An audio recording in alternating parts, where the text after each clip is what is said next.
Hopefully. Yeah. We are planning at every summer, hopefully. NPSNA is the partner in this research, and I'm from CST, Council for Social Development. Delhi. I think Snehashish must have spoken.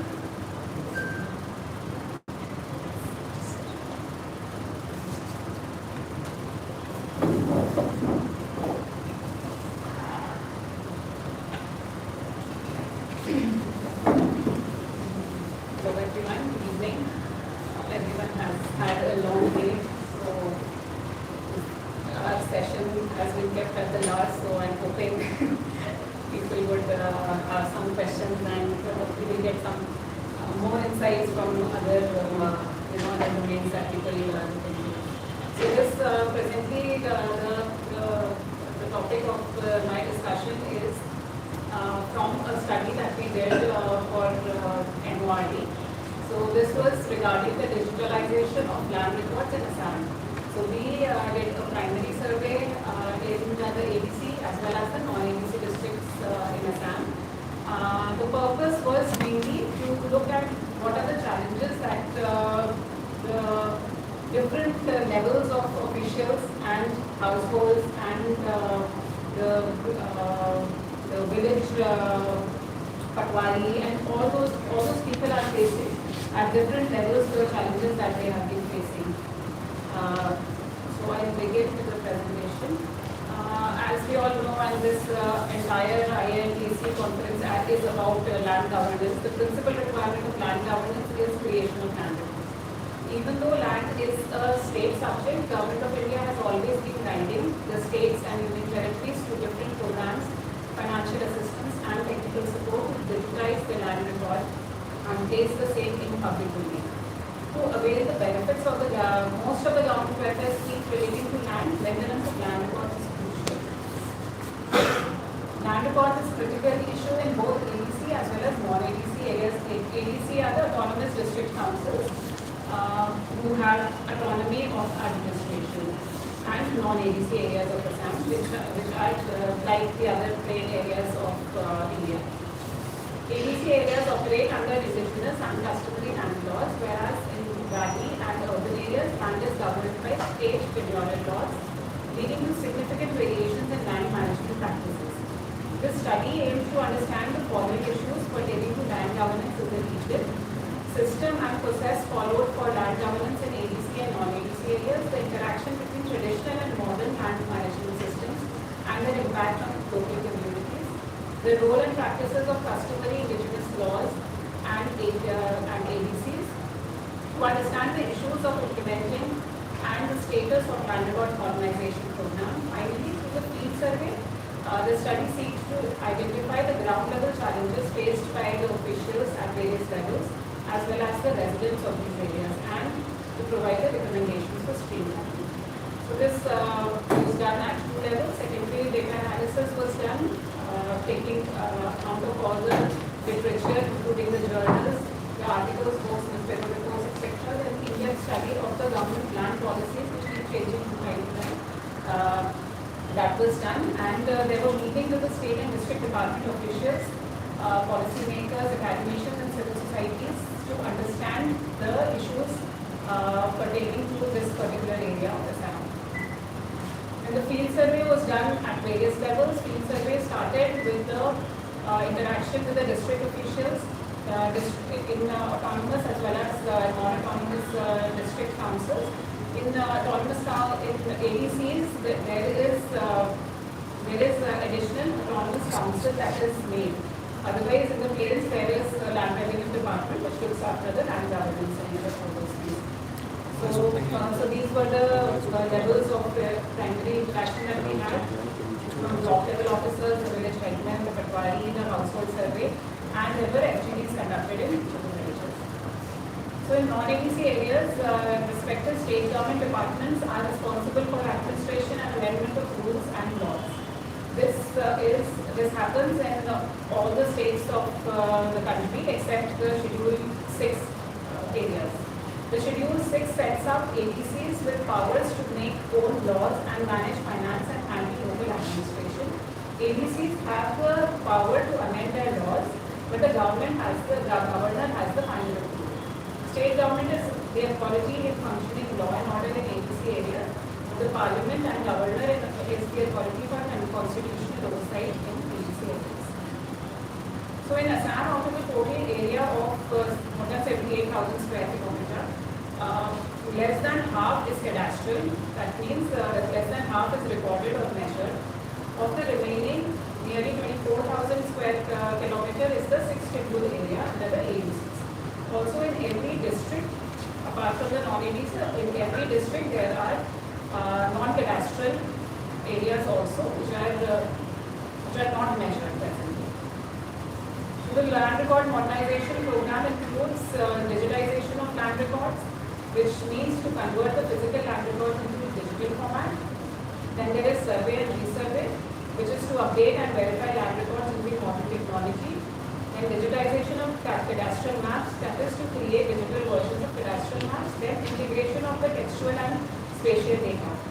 And finally, there is online service delivery to provide land and revenue related services online. So these are the components of NRNP: computerized ROR, enterprise relation, ROR linkage with Aadhaar, digitally signed copy of ROR, digitized cadastral maps, integration of maps with ROR, real-time updation of cadastral maps with and their georeferencing, modern record rules, and survey-resurvey of cadastral and non-cadastral villages. This table shows basically the year of settlement in each of the non-ADC areas of Assam. So we can see from here that there has been no recent settlement survey that has been conducted in most of the districts. The latest being in Kamrup in 2007. And the earliest we can see is in 1958-59, which implies that there is an urgent need to conduct fresh survey, which ideally should be conducted in an interval of 20 to 30 years. So digitalization status in Assam, insights from the field in non-ADC areas. So a primary survey was conducted in 3 of the non-ADC districts of Assam, namely Kachar, Dibrugarh and Sonitpur. The selected districts fall under different geographical areas of the state. From each of the 3 districts, 2 villages were randomly selected for the purpose of household survey to corroborate or contradict the state level data and to understand the challenges faced at different levels. So it was seen, I will just give you a snapshot here, although the secondary data on LRNP showed 100% digitization of land records in the state, through the primary data it was seen that only 35% of the respondents possessed the current ROR of their land, which was sourced primarily from the circle officer. Less than 5% used common service centers, which is one of the important aspects of the LRNP, that these will be accessible to the people who have ROR. It should be accessible to the CSCs. But we saw that less than 5% used CSCs to access their RORs. District Sonitpur had 84% of the respondents with RORs, while in Kachar it was only 5%. Kachar falls in an area which is completely non-cadastral, and the cadastral survey is now in process under Swamitva. The reason for no ROR was mainly because they have not applied for it due to outstanding land revenue payments. They thought that when they would apply for ROR, then the entire thing, their backlog, the amount that is due to them would have to be paid in one go. It was also informed that many of the villagers are unaware of the exact details of their land. In Sonitpur, the success of Mission Vasudhara could be seen with a few people informing that their pattas or land settlement was finally given to them after 20 to 30 years of possessing that land. Then we come to land administration in the ADC. The 3 ADCs of Assam are Kalpi Anglong Autonomous Council, Dima Hasao Administrative Council, which is formerly North Kachar Hills Autonomous Council, and the Bodoland Territorial Council. KAC and NCHAC have their own acts, rules and regulations. BTC, however, follows the acts and rules of the state of Assam. This was newly constituted in 2003. While KAC and DHAC follow customary laws and traditional indigenous practices, BTC follows the practices of record keeping, just like the plain districts of Assam. While in DHAC, everything related to land is oral and is maintained as records in council. In KAC, the records are codified. So this is the status of the different components of DILRLP in KTC areas. So BTC, as I said, that it is mostly, it acts like that of the other part of the plain areas of Assam. And there all the things are in progress, but it is not, there is one mission Viswanati on the lines of Mission Vasundhara that they have come up with. But it is still in progress, but it is not as compared to the other plain areas. There are still some, due to the different indigenous practices followed, there are still some aspects that need pushing up.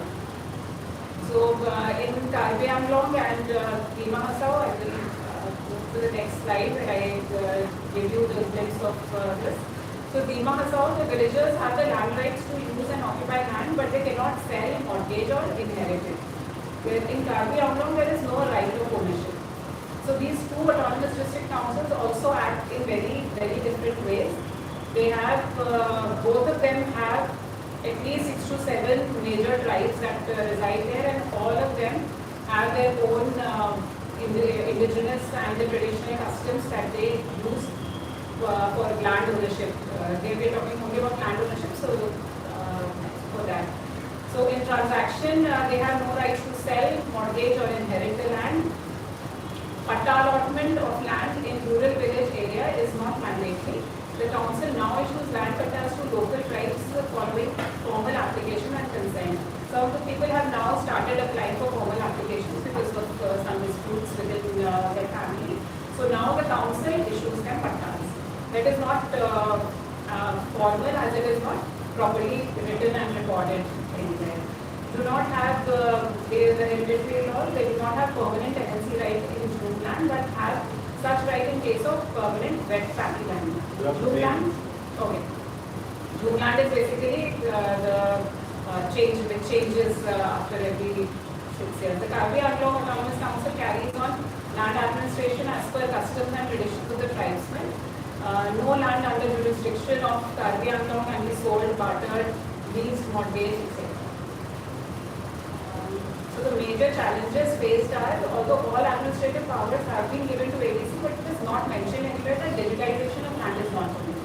But during the field survey and interaction with the officials and everyone, we saw that certain factors that are not letting digitalization being initiated are traditional factors, institutional factors, as well as the bureaucratic factors, which means the vested interest of the council members. In the field visit also it was observed that villagers do not want digitization as they fear that their land records are published and it might lead to loss of time. So I come to the way forward because I was getting agitated so the way forward, there is a gap of governance where non-ADC looks at land record management as their need for governance and clarity, but in ADC they think land governance is a burden. Better administrative rule of officials, certification must be there. Training and capacity building along with ground level awareness drive to be launched by land record modernization. Survey of all land parcels along with the data as per parcel to be finalized at the earliest. There is a major need for awareness generation about the mission Vasundhara and mission Viswanati, because through the field survey we came to know that most of them are not aware about these missions. Awareness camps must be set up in villages, clarifying these misunderstandings and fear among citizens regarding the reason for promotion of digitization of land. Collection centers within each village for land revenue should be set up for ease of payment. Operational CSCs are mainly required.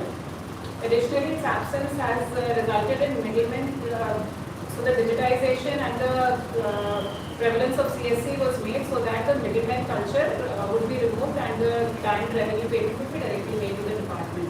But that is not being done right now. Copy of the map of the village should be made available to the village headman. Right now it is with the Patwari or the circle officer. Executive council must include women representation, which at present is completely lacking in all the 3 agencies. A 30% women representation would ensure a compassionate understanding of the person-to-person issues faced by the citizens. Government of India must relook at the monetary burden on Assam and thus help complete the execution of MRR as initially planned. The survey, resurvey and the LRFP must be asked. what is an interesting presentation. So in the that area, people are accepting. In the autonomous area, the travelers are worried. You are digitizing our contact or everything, and formally is going on. They are scared. So what was very interesting finding.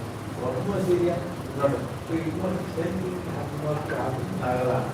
The offer which is nobody good. So there is a fight going on. So digitization is very concrete. So very interesting. In fact, land record, though it happens well, it's more interesting always. Because we are very happy. We are working second person who is not. Rana, wow. Very interesting. You probably need to remember. There is no Assam.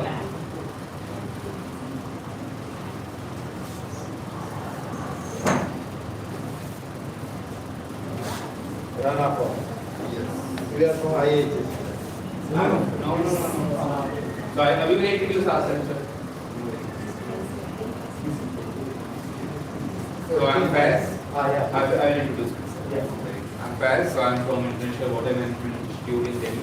IWMI. My colleague. I'm from GAZ. Yeah.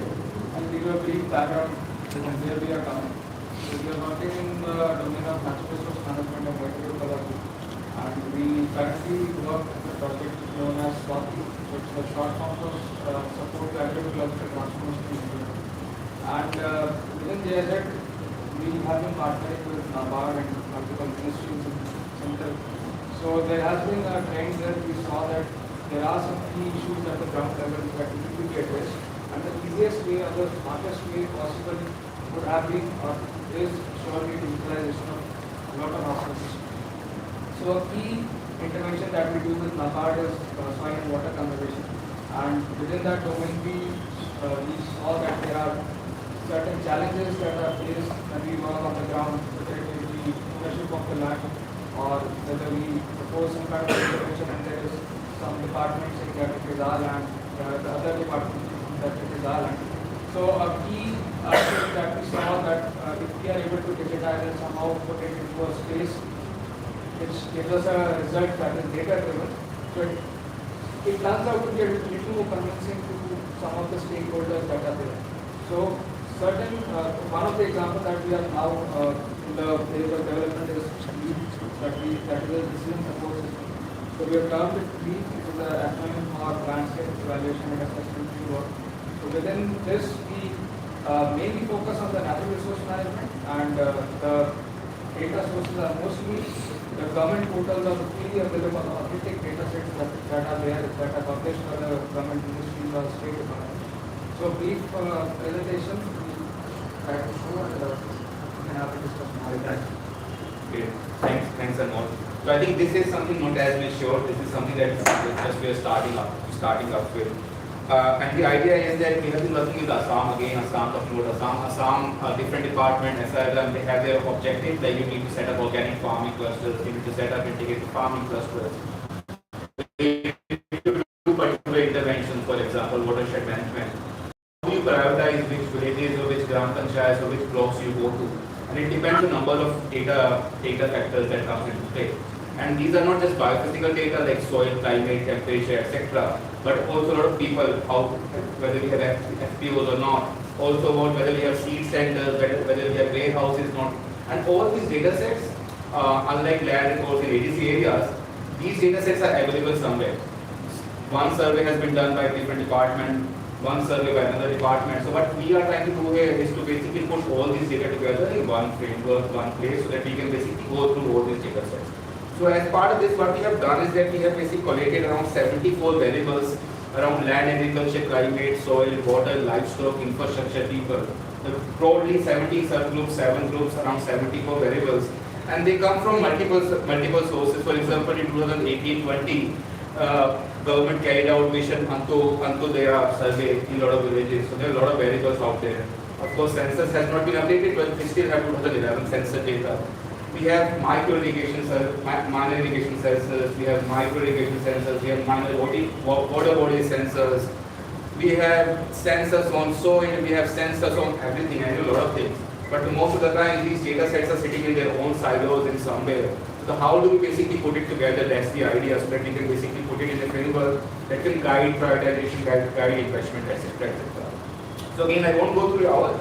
So there's a list of 74 variables, 74 data sets that's out there that have been collated. They come from different sources and different scale also. So a lot of these data sets, around 40-50 variables, are at a village scale. The rest of them we have at a district scale, so we have basically used block level right now. The idea at the end project is to go to GP level. But also a lot of them are climate data sets which are raster, soil grid, remote sensing based, so they don't follow administrative boundaries, etc. This is currently what the interface looks like. So you can basically, we haven't released it publicly as such. Basically, you can go to these data sets, you can play around all these data sets basically right now for Assam at the block level. But currently today there was a meeting going in Assam. So the idea is that as the more data flows into the state government, this will basically, instead of block level, this will be GP level data set that we have out there. And you basically on the side, you can also select these indicators, you can select what kind of blocks you want to do. For example, if you give you an idea, these are some use cases that we have discussed with the state team, is that they have been given target to set up organic farming clusters. But where do you should go to set up these clusters? They have been given target to set up integrated farming clusters. But again, which are the areas they should prioritize? And again, you have been given poultry or poultry clusters. So these things work in a different context, different parameters may work in favor, may not work in favor. So that's the idea. That once we have it out there, these are just example use cases. You can start using it for more use cases, depending on what the government needs. It's not for the particular department, it's largely for the central level planning at the state and the district level. For example, I was just going through data. For example, we said let's identify blocks where we want to do organic farming. And we said let's prioritize those blocks which already have some sort of organic coverage. That's something survey census solution until their data gives us that data about that. So we selected those villages. We also said, okay, what else we can? They should have good density of cattle or buffalo out there. Okay, livestock census gives us that data. You can filter out villages or based on that. What other factors? You can say more crop diversification, or let's say higher coverage of warehouses or primary producing centers. If you are producing these fruits, vegetables which are organic, you need to store them. So which are the blocks which have higher coverage of warehouses? So you can filter those out. Again, you can filter out because we mostly have small and marginal farmers, it's better the produce is aggregated. So which are the blocks or villages where there is a higher coverage of FPOs or producers also. So that gives you number of villages. Idea is that once you put all these parameters together, comes out you will have very 1 or 2 or 3 blocks, isn't it? So because all the blocks doesn't satisfy all the criteria. So the idea is you can prioritize, but also at the same time you can see that if you want to do this organic farming, these are the blocks you should go to. But at the same time, if you want to be successful, combine organic farming with FPOs in these blocks, organic farming with warehouses in these blocks. So these are the important criteria that need to be there. And maybe some villages or some blocks have 100% coverage, some have 80%. So it gives an idea for a particular scheme to work. What is the combination of practices or combination of intervention that you need to go out there? So this is the broader outlook we have. And in the second phase, what we are working is the recommendation approach. Once you click an area and you say this is organic farming we want to do, we have all the data at the back end. It basically tell you, as I was saying, that these are the things that you need to do. For example, natural farming. Natural farming needs a lot of bio inputs. Depending on how much area you are converting, depending on how much cattle density is right there, they can tell you, the tool will tell you basically how many bioresource centers it is. What is the volumetric output it should be, where it should be based on the road network and connectivity. So it's an end-to-end. We take basically all the sensors, public data out there, put it in one place, let you prioritize and give you recommendation. And again, use cases may differ. So we are not basically strictly saying it's for say for organic farming or farming cluster or watershed. It could be for anything because it includes all the data. At the end, idea is that at the state and district agencies, that what we are proposing, that is something we are in discussion currently within Assam State Rural Livelihood Mission, is that they can use it to prioritize funds. Right now, what's happening in the SRLM targets are very uniform. Targets flow from national to state and state to district without basically disaggregating based on the context. So it can use to prioritize funds. Second thing, SRLAM specific is they have a lot of self-help group women. So what are the interventions they can do depending on which area they are? For example, currently Mukhyamantri MMA A2 scheme. 10,000 rupees similar to Bihar is being given in Assam women, and in return they were asked to basically give a proposal, business proposal. Like what will you do with this 10,000 rupees? So what has happened is that in particular block or district, 10,000 women have said they will do poultry, 5,000 have said they will do poultry. So idea is how do you aggregate? Because having 10,000 individual women do poultry doesn't make sense. So you need to aggregate this output. And if you need to aggregate these outputs, you need to basically have post-production and pre-production facilities set up. So that's where it can come in handy. What we are thinking is how do we cluster in which blocks poultry makes sense versus poultry versus piggery versus etc. And along with that, what intervention they need to put in place. NGOs will basically participating for participatory plan to just give an idea, know your landscape, what is there, what is not there, what needs to be done based on the data set. And at the end level, which is our self-help group, WWAL, I think they can use it as an open source data platform to basically have an open conversation around what interventions they need, what they don't need with their local representatives, and etc. But again, this is something we have started. I think today the demo was given to the state team out there, and at the same time they are giving it here. I'll stop here. Thank you, and we will be around here for any questions. Now we are working with data and creating data support system. Digital support system, fantastic. Hope it will help the bureaucrat to give idea. We must have worked very sincerely by collecting various data and processing. Yes, there is a big team out there collecting data. I think the main issue is it's sanitizing this data. They come from different sources, names are different, villages are different, blocks are different. So how do you put it together? And especially downloading is also an issue. Sometimes you have to go one block. Also, are you looking the land tenure aspect into this? Because the convergence of the schemes mainly associated with the land formation, right? And the second thing is also the amount of land. So are you also seeing these two? Yes, so there is one variable out there, percent land. They, of course, we are small farmers, but one indicator we have is how much area is owned by farmers. So land owned is one of the key. There is a certain Now, this is from Swanchita. Migration evidence from evidence from Rajasthan, India. this percentage of this area that is, we do not know the exact ownership, like boundary, but we know that this was the percentage. In a particular So your data, I think your presentation will be useful for you also.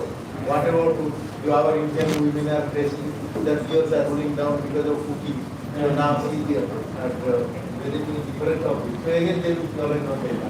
How many cooking gas and so the very interesting Sanchita will present. So you introduce yourself, Sanchita. Yes. Hi, I'm Sanchita.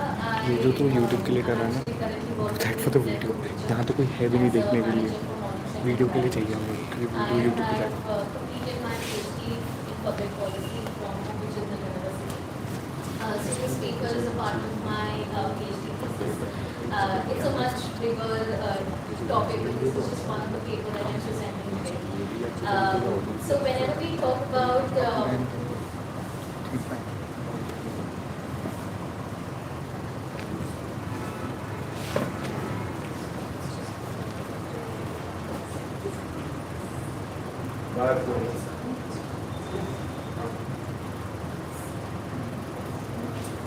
so 3.1 billion people around the world still rely on polluting solid fuels, including biomass and coal. And one of the major issues with this kind of fuel is the incomplete combustion, which causes a lot of health risk. We see a lot of respiratory and cardiovascular mortality among infants and especially women and children because they stay indoors more as compared to men. So a lot of indoor air pollution causes estimated 3.6 million premature deaths. So the dependence on firewood also leads to deforestation and increases the pressure, time pressure on women because they are the ones collecting firewood. So in all, it becomes absolutely important for us to look for clean cooking fuels or technologies or efficient biomass food stores. And there has been growing global efforts to do this. However, we're still very far. Out of 128 countries, only 39 countries have a clear target of clean cooking, access to clean cooking fuels. And a lot of them even don't have targets on their agenda.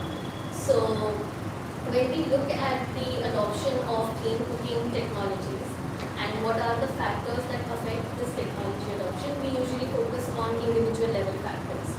But how does these individual level factors are affected when you are looking at an actively social setting? So what are the social factors and how are the social factors affecting individual decisions is a part of a bigger discussion. I am going to focus on migration here and how there is a differential adoption pattern between migrants and non-migrants. So field of migration studies very under-theorized, and there's a general understanding of it that usually migration takes place because of push-pull theory. That there's a push, there's a negative factor, and there's a pull positive factor. That's it. So migration has been reduced to this utility maximization or cost-benefit analysis. But this is problematic because you look at migrant only as somebody who's doing this cost-benefit analysis and not somebody as an individual in a social setting. So this is what the study will look at. So I have worked with Udaipur Puja for nearly a year, and it's a very unique business model. So my idea was actually to study people at the grassroots level and what are their motivating factors to adopt efficient food store. And I needed an organization which has strong community ties and all of those things. So Udaipur Puja fit the bill very perfectly. Quickly move to the methodology part of it. It's a mixed method study where I have conducted survey with 1904 samples. It's a original survey and in-depth interviews, which were semi-structured interviews. The idea of including quantitative and qualitative was complementarity, was to offset the weakness of the methods. Concurrent data collection was done, so both the data collection, the survey and the interviews were done at the same time. And this was a process-oriented analysis. So I quickly move to the theoretical framework. And when we look at adoption, there's a very strong framework by Edwin Rogers, 1962. And it talks about 5 characteristics to study when you look at adoption, technology adoption. One is compatibility. So compatibility looks at the degree to which an innovation is perceived to be compatible with your existing beliefs. Second is triability, the degree to which an innovation can be experimented on a limited basis. So the more the triability of innovation, the higher are the chances of adoption. Third is observability. So if you see your neighbor using a particular innovation and there are some tangible or intangible benefits accrued from it, the chances of adopting your innovation goes higher. Then complexity, the degree to which an innovation is perceived difficult to understand and use. If an innovation or a technology is going to be very difficult, very complex and very distinct from your existing cultural belief or habits, it's going to be very slow adoption. And next, and the last one is relative advantage. The degree to which an innovation is perceived as better than the idea it supersedes. So what are the benefits that you accrue or what is the advantage of using a new technology? So when we understand the theoretical framework, we look at this from a perspective of a community and how these factors look at it. So then when we understand migration, my hypothesis was based on a pilot study that it is not only cost benefit analysis, it's actually aspirations that is guiding. So I have used a Padgai's framework which looks at that aspiration has two qualities to it. One is the cultural capacity. That is, if you have an aspiration, your culture, your neighborhood, how much of that allows you to realize those dreams. And second is your navigational capacity. Do you have the finances to get out of your present circumstances to your future desired goals? So he talks about navigational capacity, which is the practical ability, and cultural capacity, which is the capacity to aspire. And it is not an individual trait. It is usually shaped by cultural norms, values, and beliefs. And marginalized groups usually are not born with this kind of capacity. They build these capacities through specific challenges that they come across in their lives. So migrants who get out of their comfort zone from villages and small towns, they also build something called as maps of possibilities. A lot of theory. Sorry. So these are the findings. My independent variables are here. My dependent variable is I have stacking as a dependent variable. Stacking refers to when an individual uses clean cook stove, so ICS, LPG, and traditional cook stove together. So you can see that migrant, there's a negative sign to it, which showcases a predicted next slide. I'll show you the predicted probabilities of this.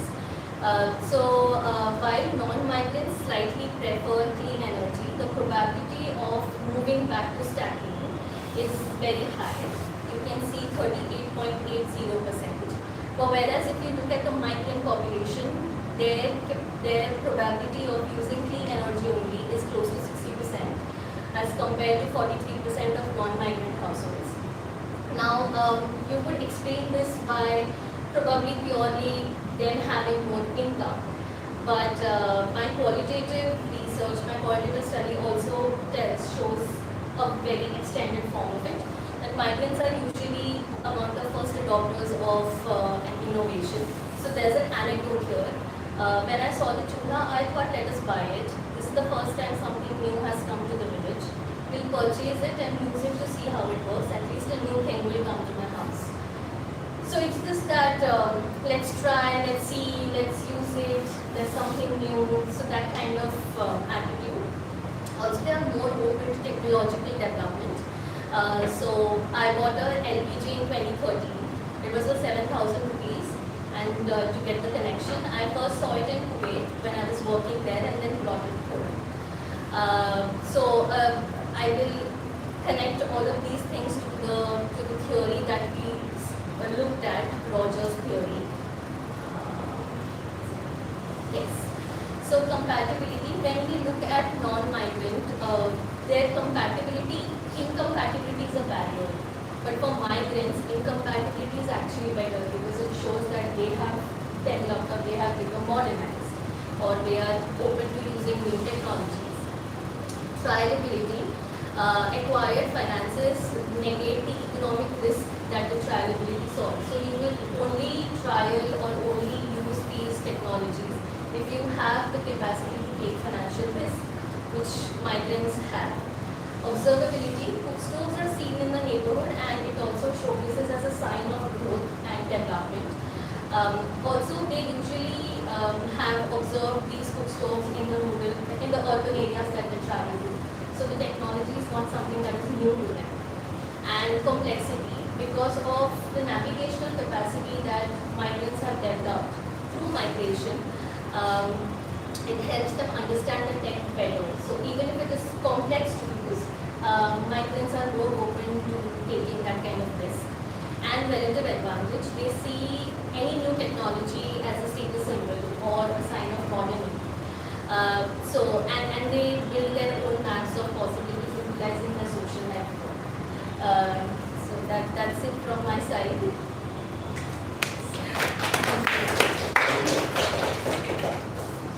You are. Thank you very much. You didn't have 10 slides. Then you are with the input Tula system with the fantastic theory. Thank you. Very good. Next.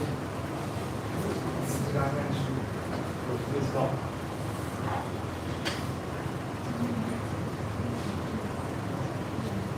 You are doing good.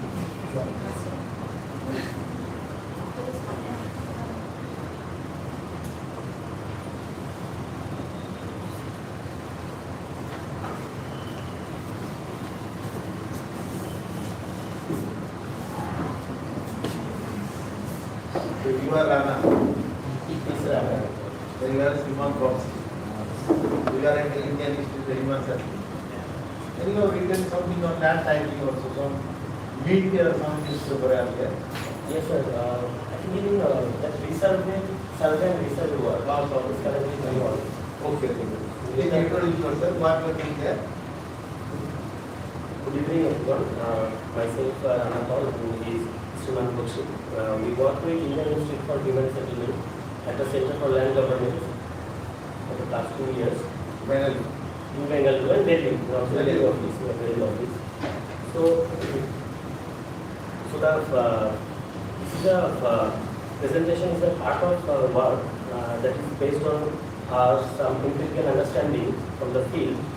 The title itself is Modernizing Land Records, Land and Law, Navigating through India's Technocratic Challenge.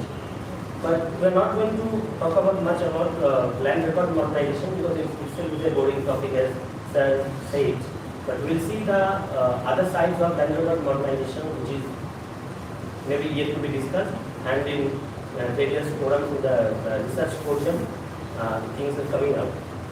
So in our engagements for the two centrally sponsored scheme, one is Samhita and the other is survey and resurvey, one question that made us curious, that what does it include when land as a legacy record gets modernized with the endless possibilities of technological solutions. So we are saying the land as a legacy record, not as a physical entity, but as a complementary with the technology. Land and technology is coming as a contradiction as well as coexistence. So we will try to show some experiences of ours within informal way. What experiences we can say when both of the aspects, technology and land, they come in coexistence, and at the same time they are in contradictory to each other. And bureaucrats like SAD or the other members, they are struggling with the same things. When you pulling technology, then law, the legacy is snatched away, and when you pulling law, and the technology is snatched away. So we will try to create a bit tension, but at the same time we will make it relaxed to complete any sponsored schemes, either it is from the centrally or state. So this is very this thing that India has a significant strides in modernizing land records, right from 2008 to 2020. The technology evolved from digitization of land records till today, that is 2025, drone-based mapping. That is widely, it's a flagship project by the center and the state that we will fly a drone, we will capture image, and eventually it will translate into land records. But it's not that easy. The technology, you are doing something, land, which is very, it has its legacy of the history. Land is not something which we did right now, but it has a colonial record. But the thing is that when you build something, its colonial attributes and technology which is far futuristic, what kind of tension it creates. So the fundamental effort throughout this scheme was to integrate technology with some inherent characteristics of land. We will talk about what inherent characteristics actually departments of the government is facing. But before that, we have to discuss something, what is land beyond its physical entity. We know land from debate of urban planning, debate of planning, maybe from environmental science. It's a asset, it's a kind of resource. It has million, maybe $1 billion kind of industry. But we try to understand some inalienable properties land has, which is actually putting some challenges when modernization land record is coming to place. So we, from our experience, we see land inherits three things: law, legacy, and identity. So land is in many ways fundamentally of colonial origin. It has histories even before the British period, right? It inherits from the past. When you match it with the technology, which is far futuristic, then the chaos is created in different schemes, right? So land actually brings its legacy, brings some socio-economic aspects that is deeply embedded in the land itself, in the structure, and at the same time, when it's coming the technological solution with this pattern, and it creates some opportunities as well as some challenges. That actually limits the results are different. In different states or in different geographies, the results are different. Maybe it's deriving from the same scheme. The same scheme resulting in the different states. Like we have seen from Odisha, we have seen from Assam, we have seen from Haryana. The same scheme, but its behavior is very different when you implement it on the ground. So now Srimant will explain a bit what land is impact with legacy. Building up on Radha's point, the first point which is that it is very much important to recognize that in India land is much more genealogically colonial in origin. So when we see the modern formats and modern procedures and everything which we use in today's times, they are not entirely new creations. So they are having some kind of colonial origin that we have inherited, and because of that, we can see during the British rule how different states were managed in very much different kind of we can say the land ownership and how it varied from region to region. And like in Mahimari system, in Zamindari system and the Reimagining systems which were seen. So most of the structures which we see, they are historic in origin, but each and every state took it up very much differently as the time passed by. So as we legally we see that we have colonial land revenue systems, we have diverse state laws and the century-old legal frameworks which are coming up. So it sometimes creates some kind of constraints on modern technology implementation, which is going on in case of Swamitva and resurvey. So there appears a need for legal and tech alignment. There has to be a legal and tech alignment so that the schemes can be implemented on ground much more efficiently.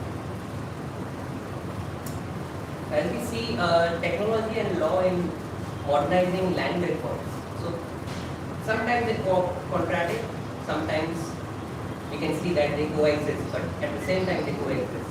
So technology has a wide, limitless possibilities that we see in terms of mapping, in terms of collection of data. We have so many instruments which are used, and there are innovative additions which can be made, and it focuses much more upon solution-driven ideas. On the other side, when we see law, it is much more related to land. The creation of records, updation and its correction, they're all bounded by some principal act or some amendment, or it is much more legally backed, and the authority is bounded by them. The revenue authorities and we have the authority which is managing land in our country. So when they are constantly being overlapped, when they are constantly being juxtaposed over the century-old land acts which are there in place, so we can see that they have to meet the certain kind of commitments which is made under each scheme. Like in Swamitva, some kind of commitment is made regarding the mapping of village abadi, and in terms of that property card is given, and also in survey and research. So the question arises that what happens when they are coming together in the picture, and how do we modernize the legacy system using improvised techniques? We draw experiences from the two centrally sponsored flagship schemes currently which is running in this country, Swamitva and the resurvey operations. These will be explained much more in detail by Rama. So, like Swamitva is a scheme that was particularly designed to record non-recorded areas. Basically, there is a concept of Laldora in northern India where village abadis areas are usually, it was non-recorded. It was made as a cluster. Other part of that, it was individually recorded. That was the part of the Swamitva, and the government actually wants to provide the legal ownership to those who are residing in the Laldora areas. That was the scheme actually in it. So from Swamitva, we want to draw what land it inherits. from our experience, it inherits law and identity, certain identity that is intact of the law. And the second thing is the reserve operations. The reserve operations is something that India had its last survey regarding like during 1930s to 1960s. After that, no such survey happened that actually updated in the cadastral map. So the both of the schemes, Somita is pretty much mature now. It's almost in the completion stage, but research operation is going on in different states, particularly in the Assam, in Odisha, in Haryana, and then total in 8 Indian states, including southern states, some southern states. So we will see what kind of merits and demerits it brought, and what kind of provocations we can throw to the audience. This is the kind of Samhita. It was a more to provide legal ownership rather than just conducting a survey using improvised technology. But the Samhita is more well known how the technology is being used, how the flights is being flown, but rather than the challenge associated with the legal ownership. So we will quickly move what it committed. Like there is a press information in 2005 that the Samhita has made an impact on more than 20 million people through the economic upliftment and poverty alleviation by giving the clear land titling that is directly related to the cash transfer or directly related to the credit, the access to the credit. That if you have a clear land titling, you can access credit from the bank. That was the commitment. And how this commitment actually implemented and how it looks like, we'll see from the Haryana case study. We want to argue from this Samhita's experience that its technocratic success is challenged on legal grounds. How the technocratic success or its commitment is actually limited by the legal constraints. That is usually when the policies or framework of such kind of national importance is framed, there are something is, we call it is missing or it's not included in the policies. But so this is something that is the Lok Sabha unstarred question number 4077, where you can see the most of the states where it remained as a non-implemented in its status. Like in Sikkim, Telangana and Tamil Nadu, they opted, but they did not continue because of the pre-existing record. In Bihar, Meghalaya, you can see not yet even signed MOU with the central. West Bengal and Kerala, they not been the part of the story. Odisha and Assam, they started, but later they like because of the pre-existing record, it was stopped there. So the case of Samhita, we see the Samhita 100% drone flying was completed, but and 25 lakh property got distributed, but this property do not have any legal backing. But ultimately, the commitment to give the accessibility to the credit, which is finally is compromised because of this non-legal validity. This is one of the samples, and the second case is that from the Assam. So where Assam has seen, while it was implementing Samhita, it was actually collapsed or it is kind of discordant based on the Assam Accord. But the thing is that who is to give the property rights? But the Assam Accord is actually reflecting its Samhita, the central scheme's motivation. But Assam Accord is something to determine who the Assam is based on their identity. That is what central scheme is in affair with identity question. Itself is something most of the states started, but in between it paused because of its some number of objections raised based on some legacy issues that land inherits from its legacy actor. So we want to conclude by saying that putting both land and technology together is what India's effort is to modernize land records must be counted on, rather than what scheme is on place or how much is coming together. But this scheme which is designed, it should be based on what land inherits from its particular geography, from a particular state, and what exact question the state is currently dealing with. The scheme should be incorporated that, and the technological intervention must serve the core purpose of land, that is securing the rights rather than just overarching technological aspirations that like whoever is the government is put forward before us, but its ultimate purpose is to see the land rights, which is the land is coming from its inherited title. So after this what thank you. Thank you. Very very. How do you address the legal issues for working as technology? Rather it is creating contradictory development. I hope you will bring out good research papers. The policy planners will not be happy. Yeah. So we are on the way basically. Maybe they are not happy, but we are on the way. Let's say. Thank you. The last bill, it's from? It's from fear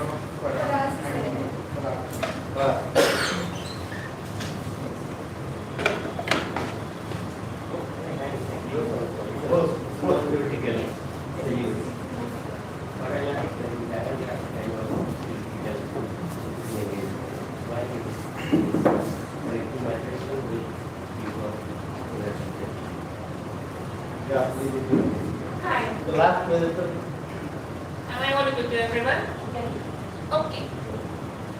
So, my name is Sia. This is my colleague Faraz Ahmed. And we happen to be lawyers, so I think it's a wonderful extension of the presentation that we just had. We work with the Center for Social Justice, which is an organization where lawyers and paralegals work to ensure that legal entitlements are available to people. And what we will be showing to you, the insights that we'll be showing to you in the rest of this presentation, comes from the legal interventions that we have made over the past 10 years. I understand that this presentation is the only thing standing between you and dinner. The question that we want to raise in this presentation is that, well, when we talk about technology and land titling, there's been an increase in talking about technology and land titling, and it is wonderful that technology is helping land titling. But what we want to show through our insights, the question that we want to raise, is that what sorts of social factors get excluded when the focus is disproportionately on technology. The purpose here is not to reduce the use of technology. The purpose here is to center the objective of the use of the technology, which is to ensure that people get their rights.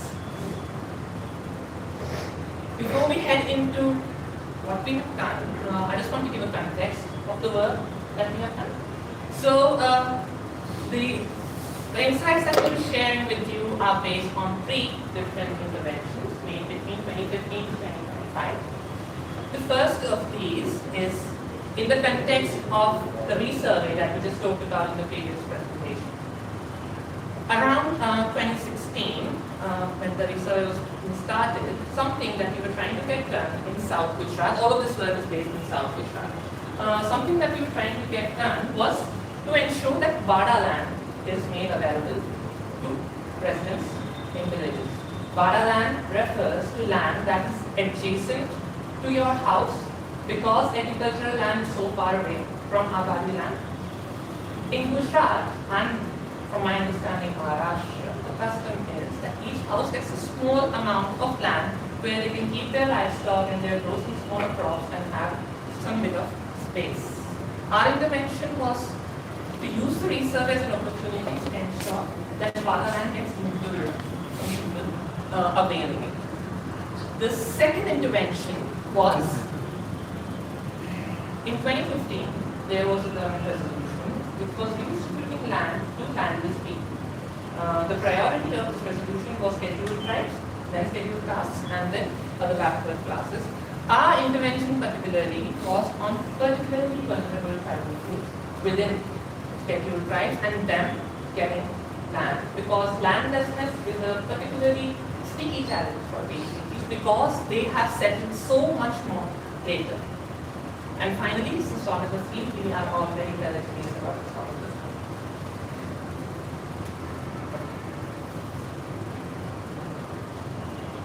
Before we head into the insights, last thing before we head into the insights, we just want to tell you our methodology of analysis. Our organization relies on a framework that we have developed over a lot of years of work called the Dream Design Therapy Framework, which analyzes any policy at 3 different levels.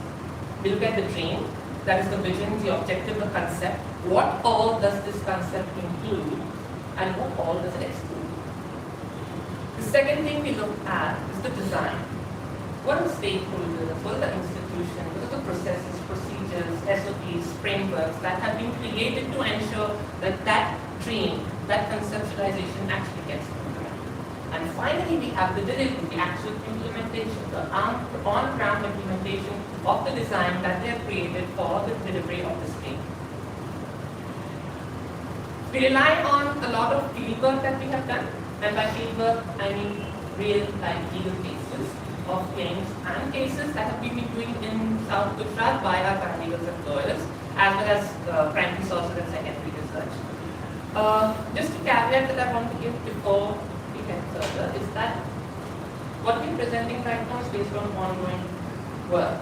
These are cases that are still not resolved, these are entitlements that are still in the process of people getting it. So a lot of it will build stronger in the time to come. So what we've tried to do is we've tried to take these three very isolated interventions. These three isolated interventions which operate in the same geographical area, within the same time frame, that is 2015 to 2025, with the same sort of people. So South Gujarat is largely a Adivasi area. And we try to bring them in conversation with each other. So, for instance, a primary question that comes out of bringing these into conversation is that the second intervention that we mentioned, with respect to redistribution of land, does not make use of technology, whereas the resurvey and the solemnity make extensive use of technology. So a primary question, a preliminary question that comes up is, how do we decide which kinds of schemes make use of technology? On what grounds does that happen?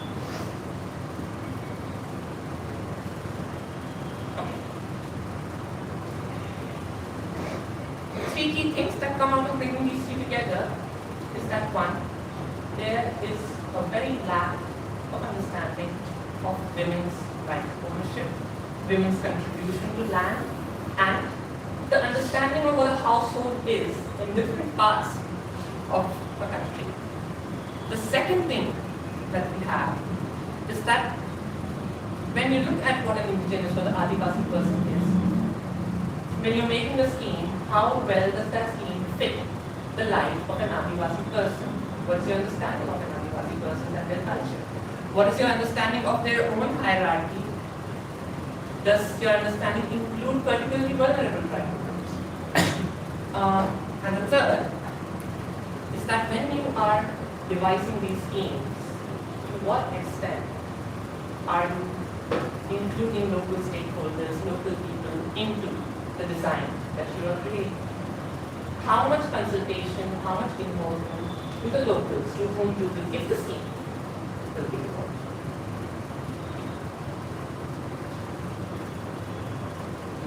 Okay. So I will quickly start with women's ownership of land. So there's a 1972 GR which talks about everyone needing to be aware of Vara land. Now, what happens is, both in this GR as well as the Somitra scheme, there is no mention of women's right to ownership of land. Schemes are silent on these things, which means at the green level itself, they don't really think about women's right to ownership of land, which presents certain practical problems that I will tell you. What's more interesting is that there do exist, there already exist state documents which talk about women's ownership of land and which talk about the idea of a joint ownership of land. So for instance, the Forest Rights Act, the 2013 LARR Act, Land Acquisition Act, the way they define ownership, the way they define family is much, much different from just a man owning land. So these examples exist, yet they don't get incorporated to the schemes that come before or after. And the idea is to put forward the things that further need to be included irrespective of the amount of focus that you have on technology.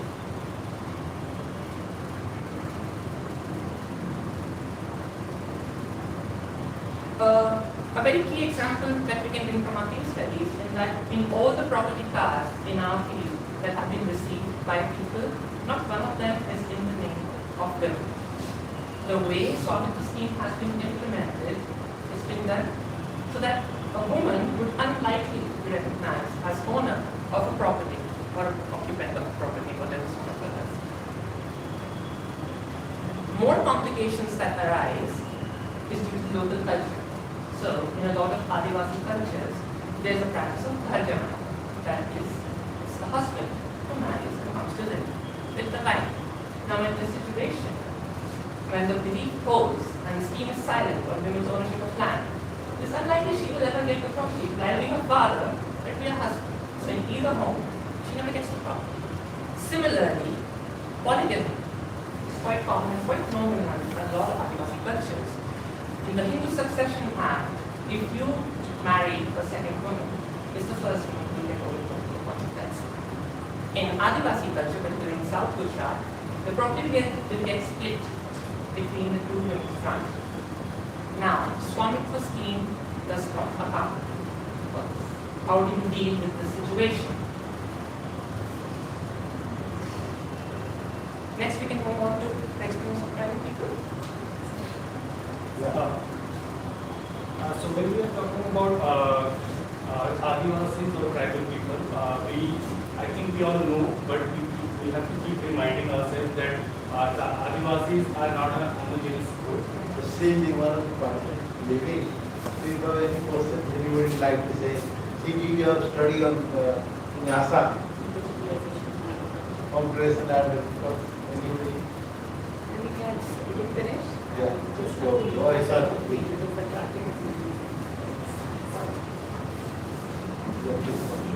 Fantastic work. So, like I was saying, Sorry, you were trying to catch it 9:20, but one colleague was if anybody else needs to leave, please leave. We will continue now.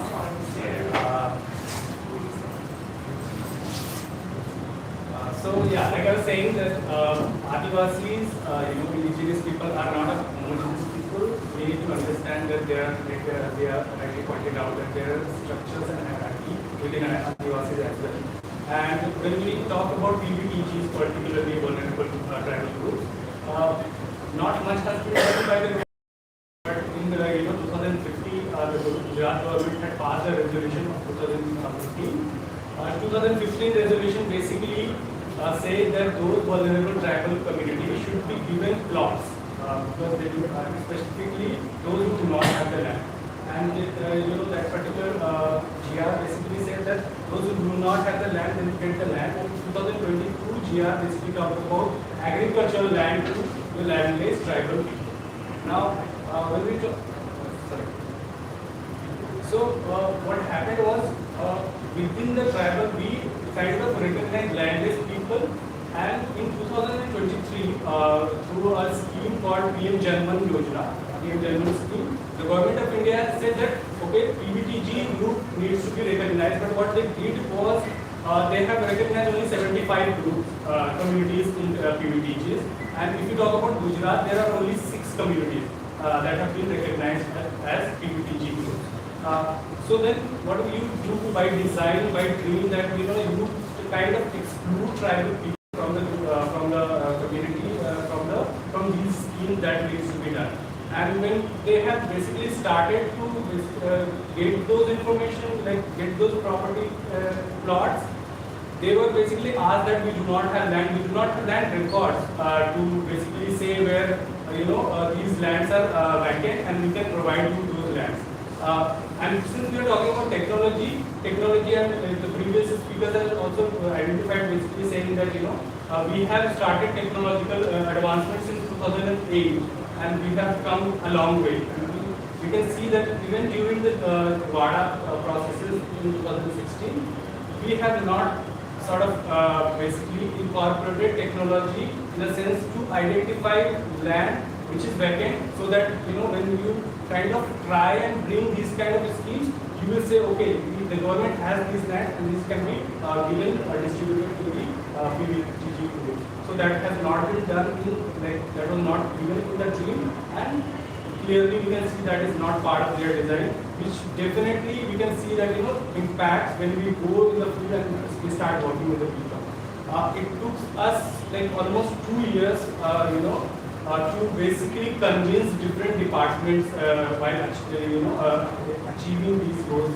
And though we somehow got the plots for the 47 families in the PUTP groups, but the process was so lengthy because the consultation that needed to be done within the local stakeholders, that was not done.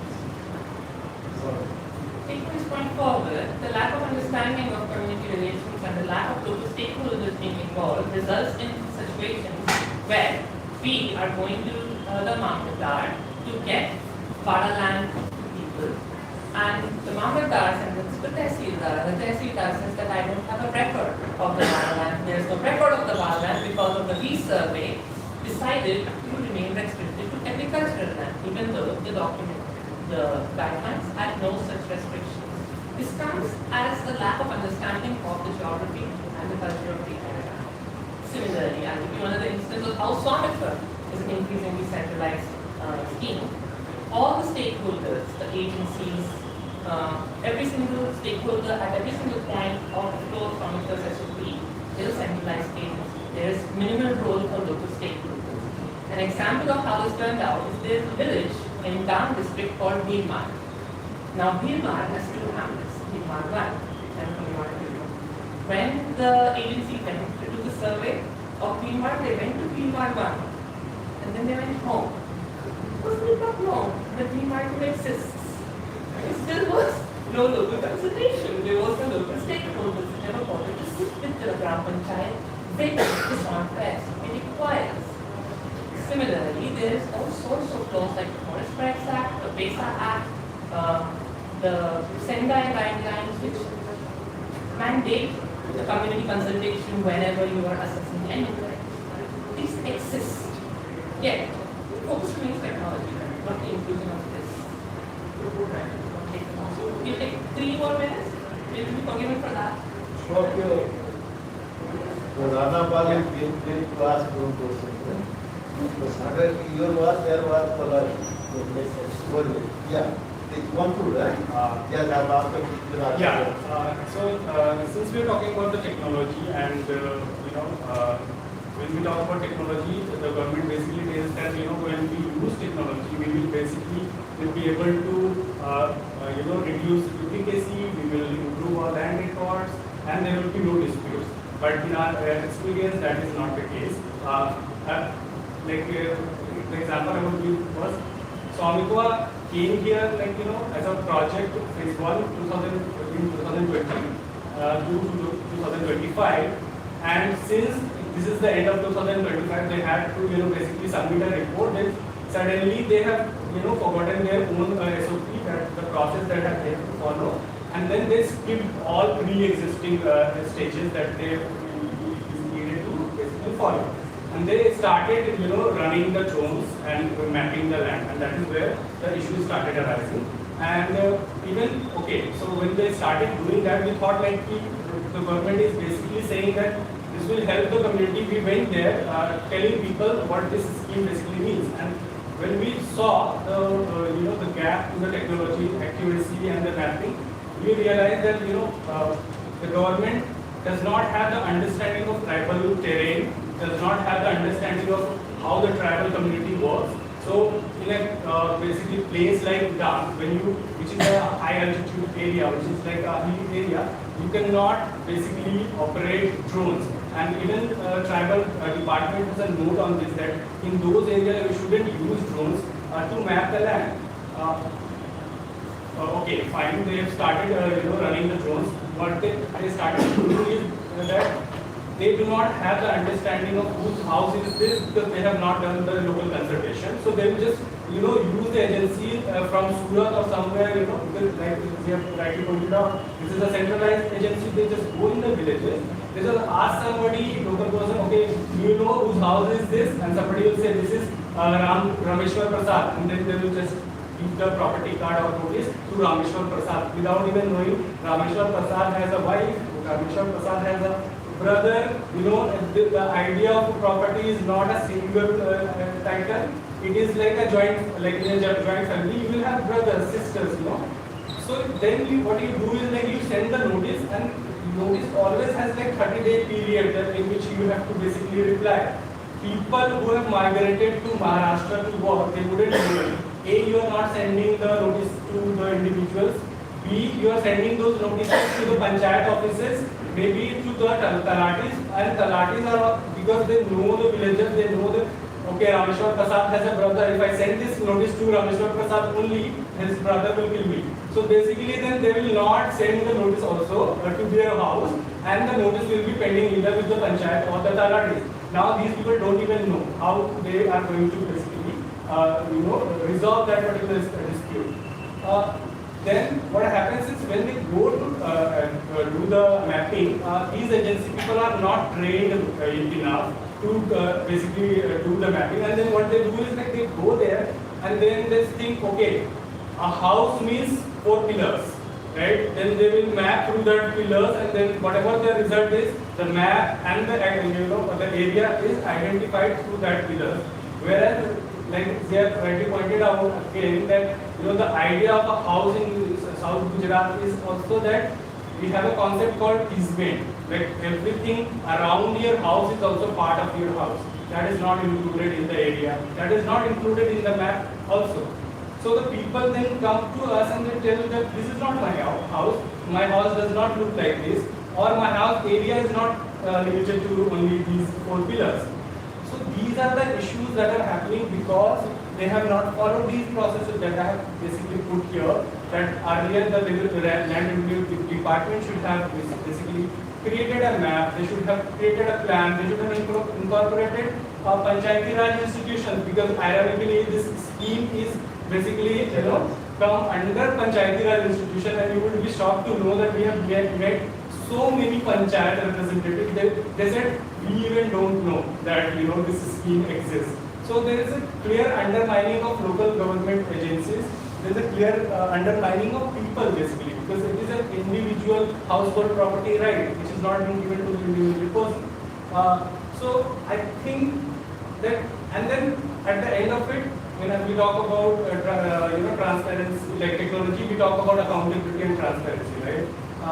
You won't believe, but I will tell you that till last month I was continuously checking the website of Swamitra Yojana, thinking that they will upload, because this is going to be the end of the 5-year phase. They had not, like if you would have clicked this particular website, you would have not found a single record. Now they have started uploading some data, but even that data is not comprehensive and comprehensive, because they know they cannot go in those areas and do the survey properly, and they have not done their job basically in South Gujarat particularly. So even till now, like now we are sitting here, if you go to the website, you will not find the details of all the property cards that have been basically distributed, or notices that have been given to the community.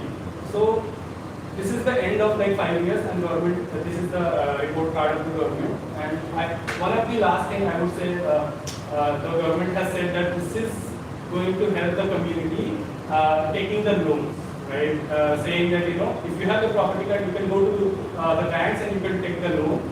Honestly speaking, if you have the land, if you have 7 Satbara Kagas or any land record for that matter, you can take loan using that particular card. So the community basically said we don't need a Swamitra Yojana property card to take a loan. So overall, this is the situation. When we talk about, you want to say something? Okay. Overall, basically, when we talk about technology, basically what we are saying is that technology will bring so many positive sides to it. It will reduce disputes. It will improve the land records, etc., etc. But in our experience in South Gujarat, we have realized that people are actually afraid. And to just sum up this conversation, one of the therefore we included PVTGs here, because those who do not have land will not get property card. So those people are saying basically that, okay, so this is also a scheme or an initiative where you are going to mark us basically, and those who are living in the torture land because they do not have the land, they will just go there and they will identify them as encroachers. So ultimately, this is going to affect the community, and therefore I feel that people who are making those policies need to understand the tribal culture properly and understand the terrain and have the proper consultation and basically do all the meetings, and please don't undermine the rights of local governments. This is what we basically say. Thank you. Fantastic presentation. So I think the last one, Devnath, showing how theoretical perspective offers something, the reliability, compatibility, observability. But here, how the world are so-called e-governance, so largest e-governance project in the world, computer environment. Government of India claims that it is the first e-governance project for the government and it is the largest e-governance project in the world. But it offers so much of complexity. My thesis also I found that that kind of computerization, instead of making things simpler, they added more complexity. And also very difficult to address the dynamic of issues. And we go to apply technology, they do not know the implications of every law. And those who are to operate, they are not least bothered about the cutting-edge technology, generally proper laws. They are least bothered about the latest about technical challenges. And yeah, so Rana said, your theoretical perspective offers some hope. Then we have awesome presentation. Then they have good friends. They have a different kind of decision support system to help. So they start with this presentation and your presentation, some compatibility. I'm sure both young scholars and lawyers will group together. They will work. So now it will be for 4, 5, 2, 3, 4, 6. Then we have a big scholar, land conflict one, how big digital lesson land record is helping reducing land conflict or creating more conflict. So very interesting issue. It creates a very technical issue, boring, but at the same time once you get into it is so much mind creative that you can expose anybody also. So we have my friend from Nepal who will also say something what is happening, then 10 will go for launch dinner. Yeah. Any question? I have. Yeah. Thank you so much. Sorry for being late to this station. This one station. I was just listening to the last presentation. After the presentation. So I was going to meet the Adivasi community. There wasn't any. I think they should have occupied citizens of that. Or what I see, more discussions to be focused on the legal implementation. You can still use it tomorrow. You can, in my opinion, as we do in Nepal, at least you should have, the records of all the applications, where you got time study piece of land, if you have, any problem use for that. Once you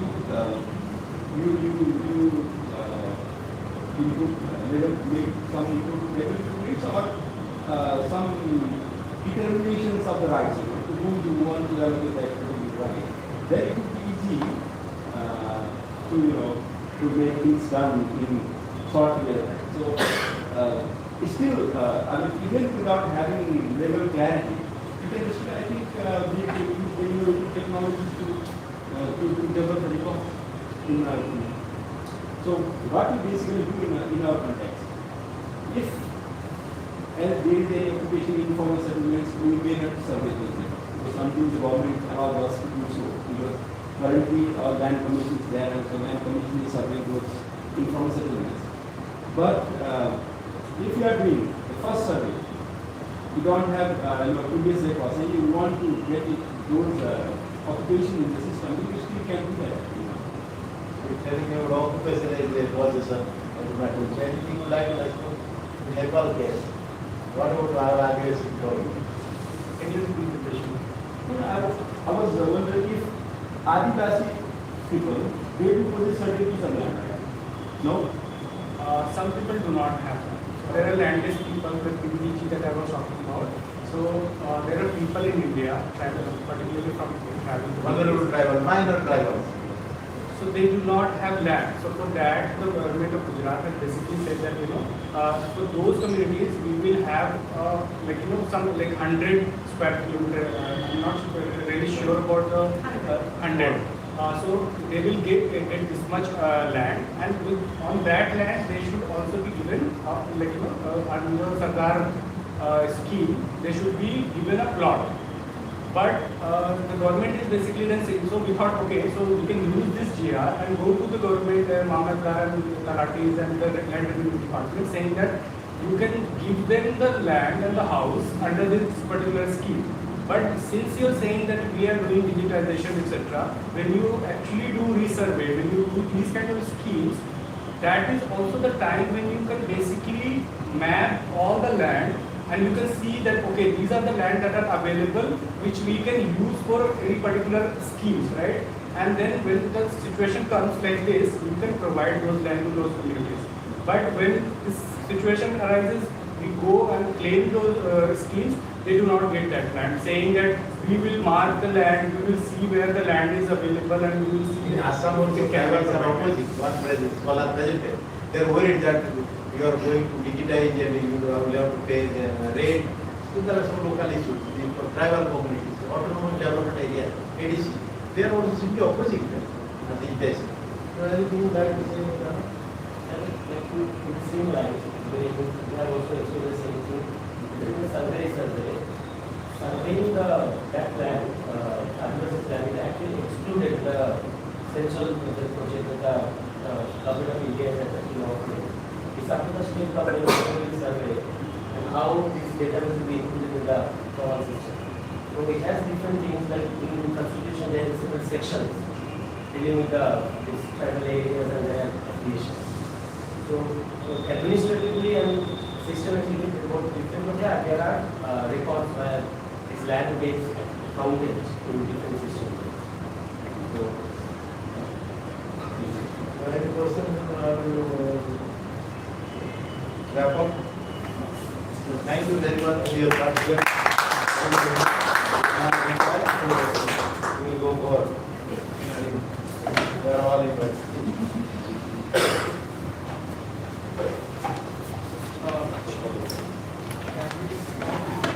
भैया कुछ asking पर उत्तर